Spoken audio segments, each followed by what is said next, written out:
Welcome back to Scene Invaders. This is special episode. You might notice that we are down one member, two members actually, but you have myself, Brad from Canada, and Coach Dave. Flynn lives. Flynn lives. Yeah, and because we are not at our strongest, we thought, let's just talk Tron. Came out this weekend.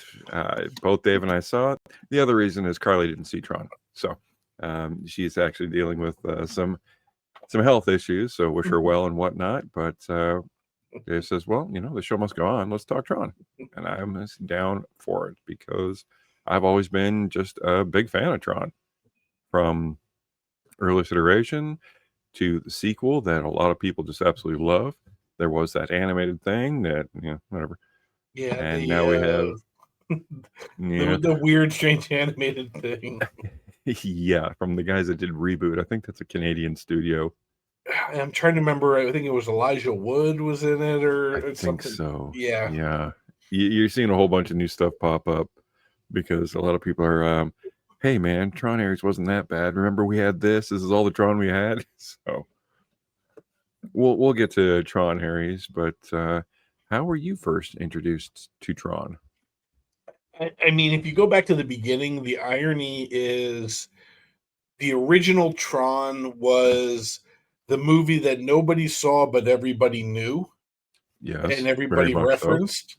So. The first thing that put Tron on my radar was actually The Simpsons. There was a Treehouse of Horrors. I think it was either the first or second one where they went 3D.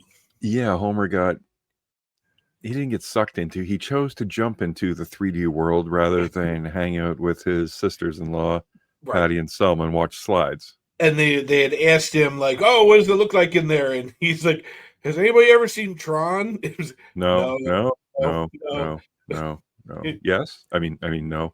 But it did. It kind of looked like Tron, and it was one of those that, everybody knew the light cycle or the Excite Bike. Everybody knew the. I mean, myself as a hockey player, we always laughed because it was, an old school Cooper helmet. The helmets, yep, with some like light strips on them.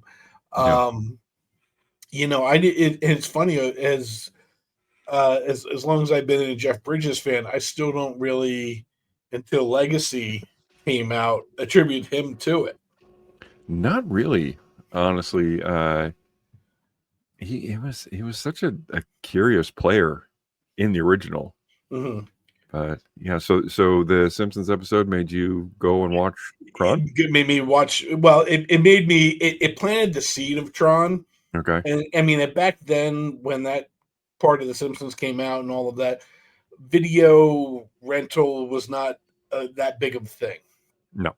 And it was kind of something that was just in the back of my brain. And then once, the video rental became a bigger thing is when I saw it, which was probably early 90s. Okay. Wow. So I think that's probably a good 15 years after it came out. Yeah. Yeah, because when is the actual release date for Tron? Is it 85?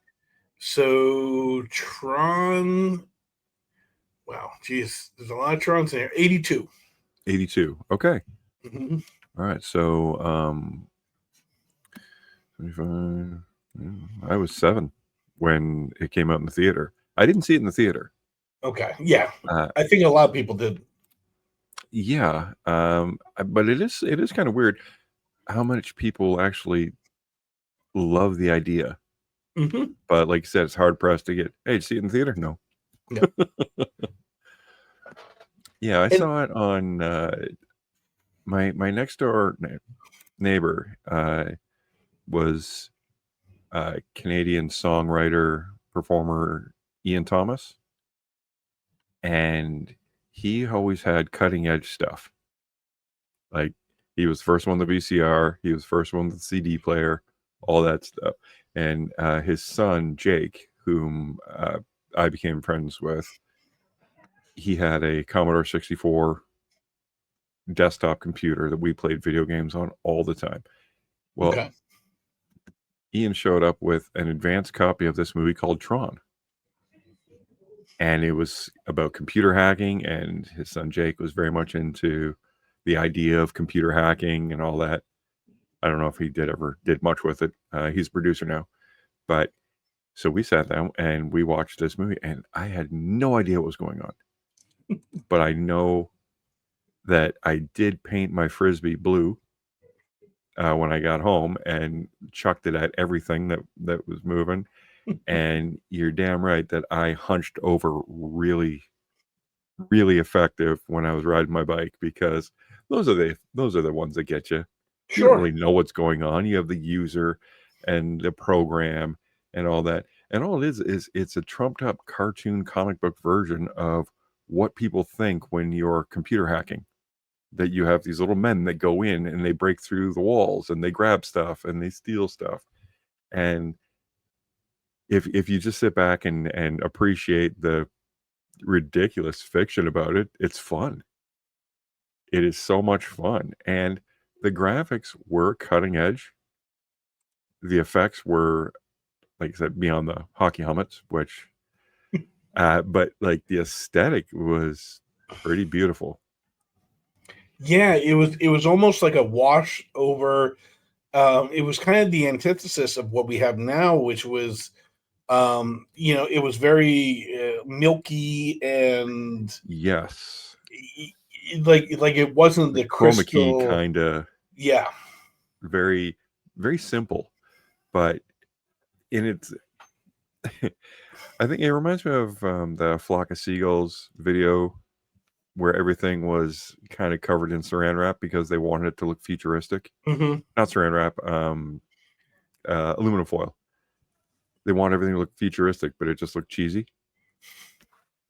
This kind of like, it wants to look futuristic, and it did, but now it just looks kind of like cheesy. But it's some high quality cheese, if you ask me. I think it's great. I love it.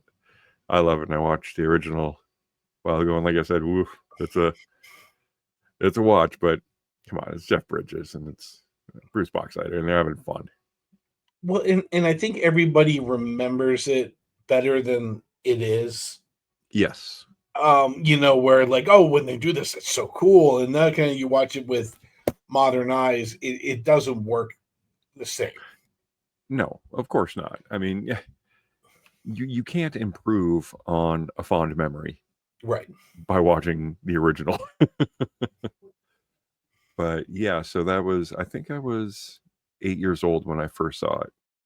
And yes, my Frisbee got wrecked a lot because I had to learn how to throw a Frisbee, and I wouldn't go back.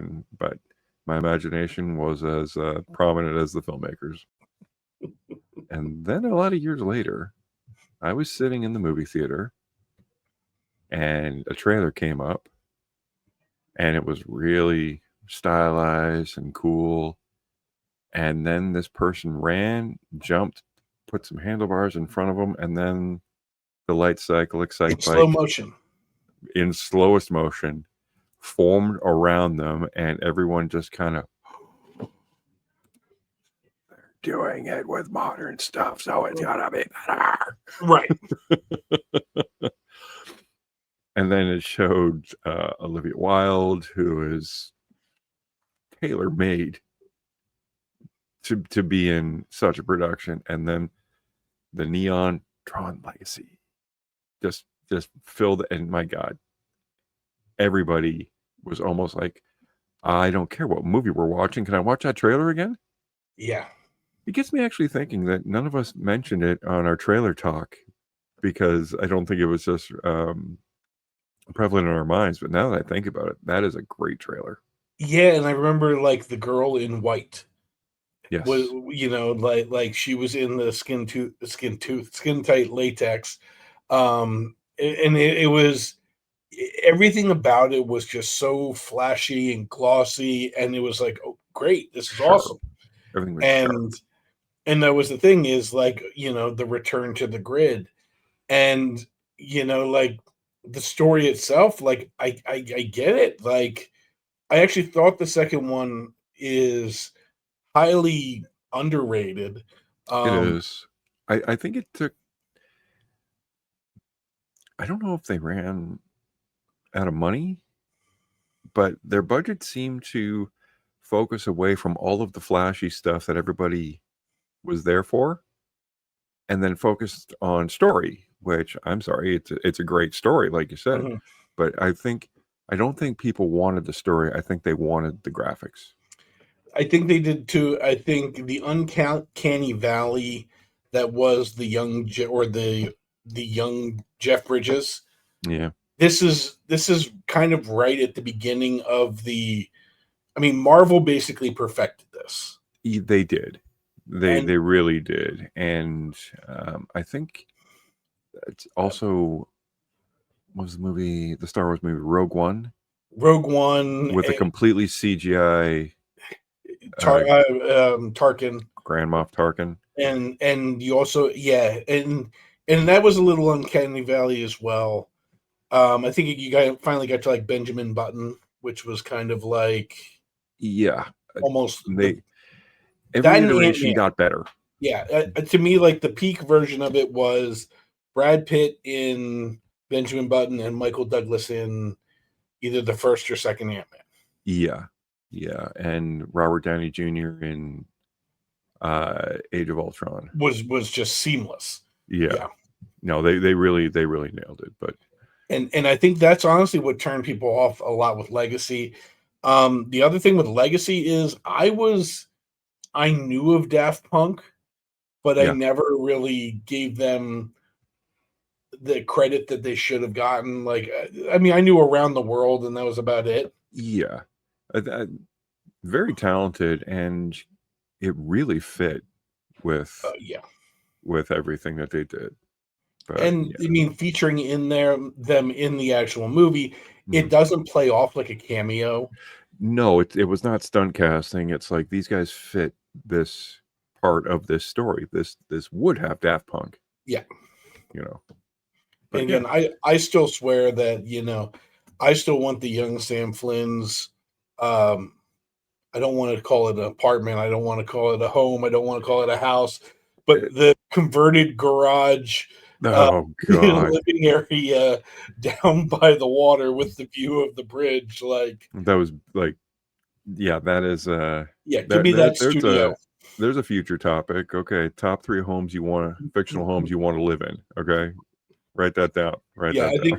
I think that's definitely 20 to 50 something Dave. Oh yeah. And then maybe something a little more comfort and posh for my old days. But Well, yes, yes. You need something. Not every piece of furniture has to be that angular. correct. And I think the Olivia Wilde and they set it up for what was seemed to be a great third movie, and I think it just didn't do what they thought it was going to do. No, which is I think why they went the direction they did with Tron Ares. Well, I think they originally had the director Okay. would have continued on with Tron, and so the director Joseph, I think it's Konsinski or Konseski. Yeah, yeah. Yeah, so like he went on from Tron to do Oblivion with Tom Cruise. Hmm.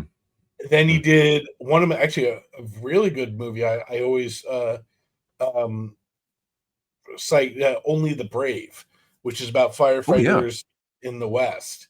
that was a good one. But he had been No, holding he's out to do Tron 3, and then he did Top Gun Maverick, the movie that saved us from the pandemic, yeah, yeah. and then did F1. So like Uh, when Tom Cruise says you need to save the movie theaters, you and he jump. says okay. Now he answered the call. Yeah, I mean, and you had the characters in there. You had Cillian Murphy, all Hmm. set to be the son of the basically with Evan Peters' place on the third one, right? Yeah, yeah. And you Uh, had it all set up. You had a studio that was afraid to move forward when they didn't necessarily make the money they thought they would. Yeah, and I think there was just more prominent options available rather than dive into Tron 3. Right. So this one popped up, really popped on my radar because the music, Because of Nine Inch Nails. the 9 Inch Nails, and when it popped that up, and then the trailer started again before a movie I was in the theater, and you had the red aesthetic, which when you have a dark background and a prominent red look, it pops. Yes. It just pops. Black and red are my absolute favorite color scheme. Always have been since I was a child. And so this almost hypnotized me into really wanting to like it just because of the aesthetic. And knowing and seeing the light cycles, the little changes they made with them. They made it plausible almost. But then you had the red beam that cut the cop car in half. So you're like, okay, I'm in. Because they're in this world now. This is different. Right. You're not in the computer world. They're here. I don't know how they're going to get here. And I don't know. I kind of really dug the explanation on how they got here. I think for some reason, both you and I were able to really suspend reality when we were going into this. Yeah, because I'll be the first one to say I freaking love this thing. I thought this thing was fun. They added enough comic book movie-esque elements to keep me very interested. And I am a Jared Leto apologist, fan. I've always enjoyed him. Guy's an Oscar-winning actor. He's a heck of a singer. I don't care what he does when he's not acting and or singing. I don't give a shit. But I think he really fit the look of what they were going for. He's like, he is on the beautiful man level of like Austin Butler and Brad Pitt kind of thing. Like he is. Although it was hilarious, like when you're watching it on IMAX, I'm seeing this little blood vessel around his eye. That's like poking me in the face of just like, yep, even well, he's still human. Hell, even the Mona Lisa's falling apart. Yeah, okay. But I mean, I love the way they did. We're not going to go into crazy spoilers or anything like that because I think people should see this in the theater because it's definitely a theater fun watch. 100%. The big 3D printing, the computer hacking, the unsustainable life cycle. I said that the soldiers that the printed manifest in our world has. You have a 29-minute thing before you collapse. And they're basically looking for the forever code. Yeah, it's almost like the unlocking forever code type thing is basically it's the MacGuffin they're looking for. Yes, it's the reason the whole thing exists, but the unobtainium, the rabbit's foot, whatever you want, that between two rival tech companies, one spires off of Flynn's company, and they have this magic code. And the bad guys don't. The bad guys can print all these wonderful things. When I'm saying wonderful things, soldiers. They're printing soldiers and weapons. The good team are printing oranges. Yeah, orange trees. It's an interesting thing that they set up is basically they made AI either good or bad. Yeah. And it was basically you have good AI and you have bad AI, and which one will win?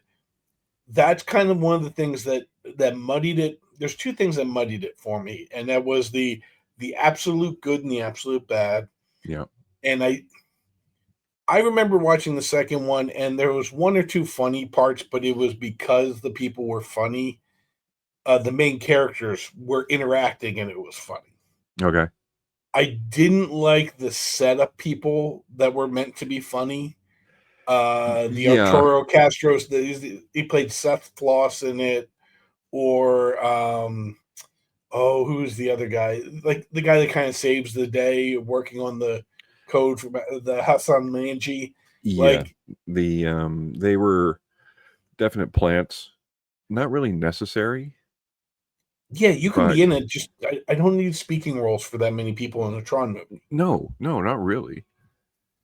And it was kind of a neat turn, just through logic and critical thinking. And Mhm. but I mean,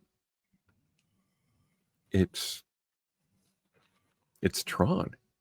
Well, and It, that's the thing it, is, it, it, it very much reminded me of the first one in the fact that computer hacking is represented by little soldiers running in to grab something. right. And uh, you have like the firewalls popping up, and you got the cool cycles, and you got the neat staffs that had the laser trails behind them, which Yeah. looked really Oh, impractical but fun to visually, watch. this is an absolute knockout. Yeah. Um, audio files will absolutely love this. Oh my You know, god. And the this is something, music. you know, you almost want to get the hard copy of when it comes out Yes. so that you can, watch it with headphones on. Yeah. Really, Um, really just sink into it because holy, they nailed it, I think. But I don't know. It seemed like there was just something missing. yeah, it's almost like the stakes were like, listen, we all know who's going to win. Yeah. We don't necessarily know how. And I think the stakes in Tron has never really been, Global. yeah, like there's going to be a sacrifice. They Hmm. always have a sacrifice. Yeah. Whether it's in the first one of the sacrifices, he doesn't get out. Yeah. The second one is, well, this gets out, but this doesn't. Yeah. The third is this lives, this doesn't live, this makes it, this doesn't make it. And I think both 2 and 3, even though they're setting up different movies that will never happen, No, probably not. um, both lay it out Well, maybe interesting. in 15, 20 years when they dust it off again. I think this is something that somebody picks it up and does like a comic book. Yeah. You know what I mean? Yeah. Where like you'll get like a year run of comic of like Tron Ares meets Legacy or something. I'd read that. The Legacy of Tron Ares. The Legacy of Tron Ares. Tron Legs Ares. I like yours better. Tron's Airy Legs. There we go. I think the main people all did what they were supposed to do. That's what I think. I think it was a very serviceable movie. I don't think it was the greatest thing in the world. I don't think it was bad. Like I said, I loved it because the Mhm. aesthetic, I like the actors, I like the action. But like I said, it was Tron. It was. I didn't like Greta Lee or the Eve Kim character being so tech. She was Perfect. very strong tech wise, but not. She was kind of a helpless, almost a damsel in distress. That's something that I did notice, and I was kind of like, "Whoa, they're doing that." Yes, Maybe like because it's original because you know what? If you have this soldier who is like biblical strong and fast and smart and knows how to do all this stuff, it almost wouldn't make sense that the tech nerd would be able to kick ass and take names right. because you have the soldier that's their job. Now, would it have been different if the soldier was Olivia Wilde, like a copy of her, Yeah, I and mean and that's the that's tech guy was Michael Sarah? You know what I mean? Or like if they gender swapped, it would have make much difference. I don't think so because the story would have stayed the same. I agree. I think it would have. I think it would have been a little more intriguing because, like again, I think if you have this movie and you have the Oh my gosh, I just lost her. You just said her name from Tron Legacy. Olivia Olivia Wilde. Wilde. If you had Olivia Wilde kicking I will ass, never forget her. I know. Listen, the image is implanted on my brain of her on the couch of like that is how they introduced her. Yep.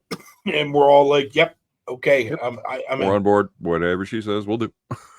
And I think if you would have had a more known actress than the young lady that played Ares's counter. Yeah. Well, I mean, what was her name in it? Athena. Jodie Turner-Smith. She played Athena. Okay. Yeah. I don't know what else she's from. Yeah.